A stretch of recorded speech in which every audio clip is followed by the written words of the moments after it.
Hey guys, thanks for joining me. We're gonna talk about the ancient Battle of Megiddo. So there were actually many battles fought at a place called Megiddo throughout history, often called Armageddon in the Bible.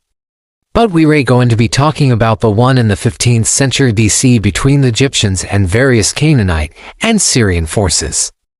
It was important because it was the first time we have detailed records of a battle. And this is according to historians like Alan H. Gardner and others. So we'll go through what we know about that one today. So the battles of Megiddo primarily refer to ancient and historical military engagements that took place at or near the ancient city of Megiddo in present-day Israel. The most famous is the Battle of Megiddo, fought in the 15th century BC, around 1469 to 1457 BC, between the Egyptian army led by Pharaoh Thutmose III and a coalition of Canaanite and Syrian forces. This battle is considered the first in recorded history with relatively reliable details and highlighted innovative military tactics by Thutmose III, including a daring passage through the narrow Runa Pass to surprise the enemy. The Egyptian victory resulted in a prolonged siege of Megiddo and reinforced Egyptian dominance in the Levant. And Megiddo is historically notable for being the site of many battles over the centuries, sometimes reputedly more than any other place in the world. The city's strategic importance came from its location near key trade routes and passes, such as the Runa Pass leading into the Yisrael Valley, making it a focal point of military conflicts across different eras, including the biblical period and up to the First World War. Today, the site of the ancient city is located near the modern town of Lajud, around 20 miles or 30 kilometers east of the Mediterranean coast in northern Israel. The city of Megiddo was strategically positioned near several key geographical features, most notably the Runa Pass, a narrow gorge that served as a gateway to the fertile Yisrael Valley, which stretched towards the coastal plain. This valley was a vital agricultural region that produced much of the food supply for the ancient Egyptian kingdom. The pass itself acted as a natural corridor connecting Upper Egypt in the south with Canaan in the north. Moreover, Megiddo sat close to the borders of Egypt's 15th century BC empire, then ruled by the 18th dynasty, with the city lying just beyond the eastern edge of Egyptian-controlled territory. This strategic placement made Megiddo a crucial checkpoint for monitoring and controlling the movements of various Canaanite city-states, including those of Kadesh, Kadneh, and Hamath, who often sought to assert their independence from Egyptian rule. For example, in the 13th year of Thutmose III's reign, Megiddo became the focus of a larger campaign aimed at reasserting Egyptian authority over Canaanite city-states that had rebelled. After suppressing rebellions in Byblos and Sidon, Thutmose III advanced his forces toward Megiddo, where he prepared for a confrontation with a coalition of Canaanite forces gathered under the banner of the king of Kadesh. As the two armies assembled at Megiddo, Thutmose III found himself outnumbered by the combined forces of the Canaanite city-states, estimated at between 5,000 and 6,000 chariots. Despite this disadvantage, Thutmose III's forces were bolstered by new military technologies, most notably the composite bow. This innovation in weaponry gave the Egyptian army a significant advantage, allowing them to engage the enemy from a distance while minimizing their own losses. Furthermore, Thutmose III's strategic brilliance shone through in his choice of tactics. In a display of audacious maneuvering, the Egyptian pharaoh decided to bypass the enemy's superior numbers by utilizing the narrow Runa Pass, a risky move that could have ended in disaster had it failed. However, this daring gamble paid off spectacularly. As Thutmose III's troops emerged from the pass, they caught the Canaanite army by surprise, throwing them into disarray. With the element of surprise on their side, the Egyptians unleashed the power of their composite bows, inflicting heavy casualties on the unprepared Canaanites. What followed was a decisive Egyptian victory. Thutmose III's strategic acumen was evident in the way he exploited the enemy's weaknesses and the element of surprise. The defeat of the Canaanite coalition at the Battle of Megiddo marked a significant moment in ancient Egyptian history, underscoring the nation's rise to become a dominant force in the region. The battle also holds a prominent place in military history as one of the earliest recorded with detailed accounts of its events.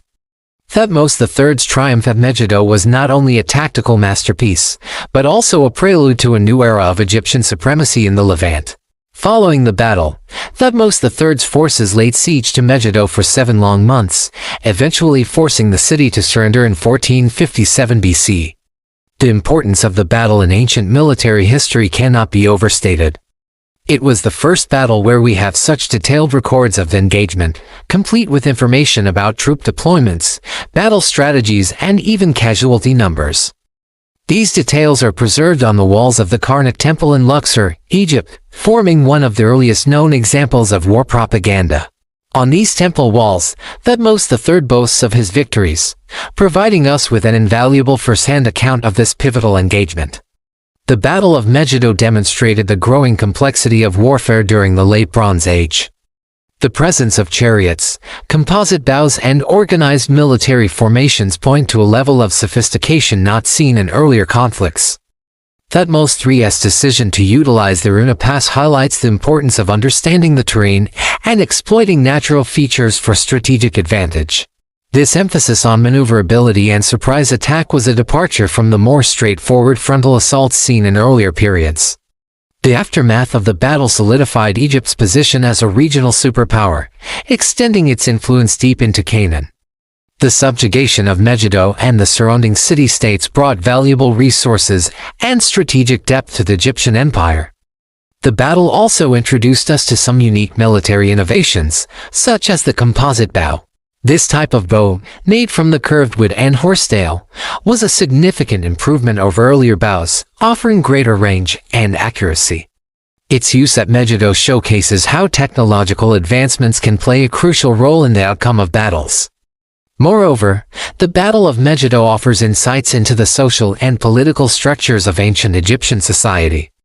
The pharaoh's personal involvement in military campaigns like this one reflects the divine mandate he held as the earthly embodiment of Horus, the falcon-headed sky god. The meticulous record-keeping and monumental art that glorified the event underscore the importance of propaganda and historical documentation in shaping a nation's identity. Despite its significance, the Battle of Megiddo has received relatively little archaeological attention. Most of our knowledge about it comes from the Karnak Temple records and other New Kingdom sources. Excavations at Megiddo itself have uncovered evidence of later battles and the city's rich history, but little that can be definitively linked to the 15th century BC conflict. This lack of archaeological support for such a pivotal event highlights the challenges of studying ancient history and the need to rely primarily on textual and artistic sources for certain periods. It is important to remember that our understanding of the Battle of Megiddo, like much of ancient history, is shaped by the biases and perspectives of those who recorded it. The Egyptian perspective, as seen in the Karnak records, naturally favors the Egyptian side and may not fully represent the events as impartially as possible. It is essential to consider the possibility of alternative narratives or interpretations that may have been lost to time. Despite the limitations, the Battle of Megiddo stands as a cornerstone in the study of ancient military history. It provides a glimpse into the evolution of warfare, the rise of Egypt as a regional power, and the intricacies of ancient battle tactics. As we continue to explore and analyze this pivotal conflict, we gain a deeper appreciation for the complexities of the ancient world and the legacies they have left for us today. Thanks for watching. Please leave comments below if you have any information to add, and I hope you enjoyed the video. In 1457 BC, Pharaoh Thutmose III led his army to one of the most decisive battles of the ancient world at Megiddo. Today, we will explore why this New Kingdom Egyptian campaign against the Canaanites remains so important even today. The 13th century BC saw Egypt entering a golden age known as the New Kingdom. During this time, Egypt's borders stretched from Nubia in the south to the Levant in the north. However, the Egyptians had recently lost control of the Levant and Canaanite rulers had become increasingly independent. This situation was unacceptable to the Egyptian pharaohs who viewed the Levant as a critical part of their empire. The Egyptians considered it their God-given right to rule over Canaan, and they believed that their authority in the region had been divinely ordained.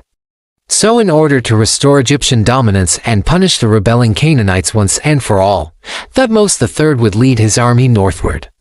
At this point, it is important to mention that the Egyptian army wasn't just going to march north and attack the Canaanites head-on. They knew that such a move would be a suicide mission. The reason for this is because the Egyptian army was already outnumbered.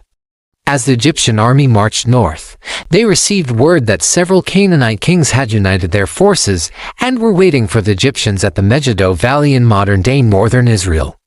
So instead of confronting them directly, Thutmose III decided to take a much riskier approach. He chose to send his army through a dangerous mountain pass called the Runa Pass, located about 20 kilometers southwest of the city of Jenin in the West Bank. Choosing this route was a bold gamble as it meant his army would be exposed along the narrow paths without any room for maneuver. But Thutmose III knew that if he could reach the other side, he would have the element of surprise on his enemies. On the day of the battle, Thutmose III's plan unfolded perfectly. His army emerged from the Runa Pass, surprising the Canaanites who had expected them to come through the main road. The Canaanite forces were routed and fled for their lives. Some ran into the nearby forest, hoping to hide, while others fled to the city of Megiddo. Thutmose III, however, was not finished with them yet. With his army intact, he gave chase, cornering many of the Canaanites inside the city walls. After the battle, Thutmose III did what any good pharaoh would do. He took all the credit. Returning to Thebes, he built several monuments to commemorate his victory, boasting of his greatness as a warrior. One of these monuments was the famous Tel el-Marna stele, also known as the 1457 stele, which recounts the battle and the defeat of the Canaanite army.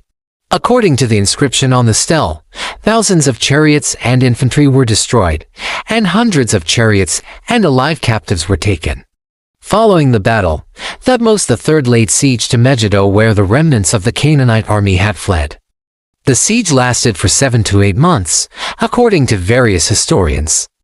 During this time, Thutmose III patiently waited for the city to surrender. But that didn't mean he was idle. In fact, he used this time to consolidate his gains and secure his position in the region. He took the sons of defeated rulers as hostages and educated them in Egyptian culture, a strategy that would become a common practice throughout his reign. He likely hoped that by impressing them with Egyptian culture, they would become loyal subjects upon their return to their homelands. And as it turned out, he was right. This policy helped to integrate the vassal states into the Egyptian Empire, creating a period of stability and prosperity in the region. And finally, after the long siege, Megiddo fell and the rest of the Canaanite lords submitted to the might of the Egyptian army. Thutmose III had won a decisive victory that re-established Egyptian dominance in the Levant, particularly over northern Canaan. This victory marked the beginning of a series of at least 17 further military campaigns that would expand Egypt's empire from Nubia in the south to the Euphrates River in the north. But the outcome of this battle had effects far beyond just the immediate region. You see, this victory established Thutmose III as a true superpower in the ancient world. His empire stretched from the Persian Gulf to the Mediterranean Sea, and he ruled over a vast array of people, cultures, and resources. But perhaps his greatest legacy was the peace and stability that he brought to the region. As we mentioned before, he took the sons of defeated rulers as hostages and educated them in Egyptian culture. This policy of cultural assimilation helped to integrate the vassal states into the Egyptian Empire, creating a sense of unity among the diverse peoples under his rule. Additionally, he built massive infrastructure projects such as roads and canals that connected his far-flung empire and facilitated trade and communication. Another important aspect of Thutmose III's reign was his promotion of religious tolerance. While he was undoubtedly a devout follower of the Egyptian gods, he did not force his beliefs on the people he ruled over. Instead, he respected their religious practices and even built temples for non-Egyptian gods in some cases. This policy of religious tolerance helped to maintain stability in his empire by preventing religious conflicts from erupting into violence. Unfortunately, Thutmose III's reign was not without its challenges. Toward the end of his life, he faced rebellions from some of his vassal states, but these were ultimately put down. Despite these setbacks, Thutmose III's overall legacy was a positive one.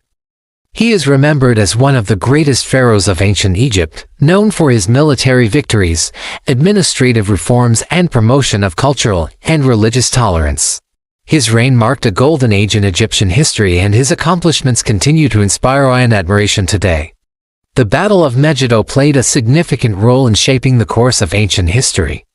It marked the beginning of Egypt's new empire and the start of Thutmose III's dynasty, which would last for over 100 years. The victory also had a profound impact on the region as it established Egyptian dominance in the Levant and secured the empire's northern borders for decades to come. Furthermore, the battle showcased the military prowess of the Egyptian army, which would go on to conquer vast territories and establish trade routes across the known world. But perhaps the most lasting impact of the Battle of Megiddo is its symbolic significance. The battle has become known as Armageddon, meaning a decisive battle or a final battle. This is due to the prophetic books in the Bible, which refer to Armageddon as the location of a final battle between good and evil. The name Armageddon has become synonymous with the end of the world or the end of days. This is ironic considering that the Battle of Megiddo was actually a celebration of life, a celebration of the Egyptian Empire and a testament to the power of one man, Thutmose III. Now let's talk about the spoils of war. The Egyptian army didn't just win a battle, they made their pharaoh richer. Oh boy, did they make him richer. Just listen to this. The booty from the conquered cities was brought together in the royal court. There were 100 elephants, 22 tons of gold, 220 talents of silver, 300 talents of copper, 10 chariots, 500 pairs of chariots, 1,000 horses, 1,000 pairs of horses and mules, 2,000 cows, 1,000 sheep and goats, and 400 prisoners. Talk about a haul. You know, we often think of ancient warfare as brutal and merciless, and it definitely was. But even in those times, there was a certain code of ethics when it came to dealing with the spoils of war. The Egyptian army, for instance, had strict rules about looting and pillaging. Soldiers were forbidden from stealing from civilians or desecrating holy places. These rules weren't just put in place to maintain the army's reputation. They were also practical. By treating the conquered peoples fairly, the Egyptians were able to maintain control over their territories and prevent rebellions. The soldiers knew that if they committed atrocities, they would face severe punishment when they returned home. This wasn't just about instilling fear. It was also about creating a sense of loyalty and commitment among the troops. When soldiers knew that they were fighting for something bigger than themselves, they were more likely to stay in the army and serve their pharaoh. Now, let's talk about some of the lesser-known aspects of the Battle of Megiddo. For instance, did you know that the battle was fought during the rainy season? This made it difficult for the armies to maneuver, but it also created some interesting tactical opportunities. The terrain was muddy and slippery, which made it hard for the chariots to move around. But this also made it easier for the Egyptian infantry to hold their ground. The rain also made it harder for the archers to shoot accurately, but it made the javelin throwers' projectiles more effective. Thutmose's army adapted to these conditions and used them to their advantage, which is one of the reasons why they were able to win the battle. Another interesting aspect of the battle was the use of composite bows by the Egyptian archers. Composite bows were made from a combination of materials, such as wood, horn and sinew, and they were incredibly powerful weapons. The Egyptians were among the first to use composite bows in warfare, and they quickly became known for their skill in archery. During the Battle of Megiddo, the Egyptian archers used their composite bows to great effect, firing volleys of arrows that broke the enemy's ranks. The Canaanite army was not prepared for this type of warfare, and they were caught off guard by the Egyptians' archery skills. Finally, there was the role of psychology in the Battle of Megiddo. The Egyptian army was larger and better equipped than the Canaanite army, but they also had a psychological advantage. The Egyptians had a strong sense of confidence and belief in their own superiority, and they used this to their advantage. Before the battle, Thutmose III addressed his troops and reminded them of their past victories and the glory that awaited them. He also told them to strike terror into the hearts of their enemies and to take no prisoners. The Egyptians entered the battle with a fierce determination to crush their opponents, and this determination was a key factor in their victory. So the next time you hear the name Megiddo, remember that it's not just a biblical reference. It's a name that echoes the bravery, skill and determination of two ancient armies who clashed there over 3,000 years ago. The Battle of Megiddo was one of the most significant battles in ancient history, marking a turning point in the fortunes of Egypt and the Levant. Thutmose's victory at Megiddo had profound consequences for the region and the world. It led to centuries of Egyptian dominance in the Levant and helped to shape the political and cultural landscape of the ancient world. The battle also demonstrated the military genius of Thutmose III and the strength of the Egyptian army, which would go on to conquer vast territories and establish trade routes across the known world. In addition, the battle had a lasting impact on the course of human history, inspiring myths and legends that would echo for millennia. The